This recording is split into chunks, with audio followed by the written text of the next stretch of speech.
বিএনপির প্রার্থী হাবিবুর রহমান হাবিব তিনি গণসংযোগ করছেন। আমরা দেখেছি যে আজকে আর মাত্র 5 দিন 6 দিন বাকি আছে নির্বাচনী প্রচারণায়, ফলে সাধারণ মানুষের আসলে দৌড়ে দৌড়ে গিয়ে এখানকার প্রার্থীরা তারা কিন্তু ভোট প্রার্থনা করছেন। একই সাথে এলাকার নানা ধরনের উন্নয়নের যে প্রতিশ্রুতি সেটিও তারা দেবার চেষ্টা করছেন এবং দীর্ঘ সময় পরে আসলে বাংলাদেশের মানুষ আসলে এরকম একটি উৎসব মুখর পরিবেশে নির্বাচনের একটি পরিবেশ পেয়েছে। ফলে সাধারণ মানুষ আসলে এই যে ভোটের এবং এই নির্বাচনকে কেন্দ্র করে যে উন্মাদনা সেটি কিন্তু আমরা দেখতে পাচ্ছি। এবং হাবিবুর রহমান হাবিব যিনি ঢাকা 9 আসনে বিএনপির প্রার্থী, তিনি সাধারণ মানুষের সাথে কথা বলছেন এবং প্রতিশ্রুতি দিচ্ছেন যে এতদিন ধরে আসলে এই এলাকার যে উন্নয়ন হয়েছে সেটি কিন্তু অপরিকল্পিত একটি উন্নয়ন হয়েছে। ফলে সেই অপরিকল্পিত উন্নয়ন একটি পরিকল্পনার আওতায় নিয়ে আসতে চান,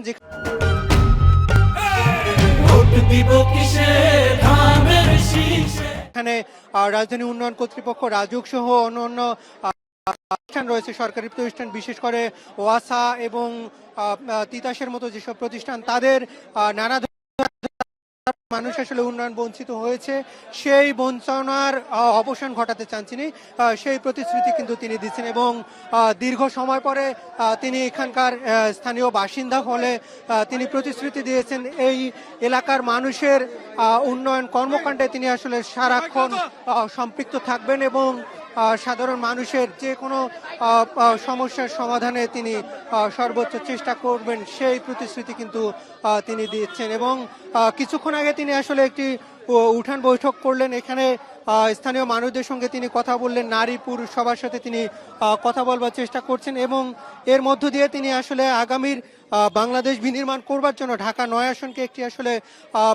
একটি উন্নয়নের মডেল হিসেবে তিনি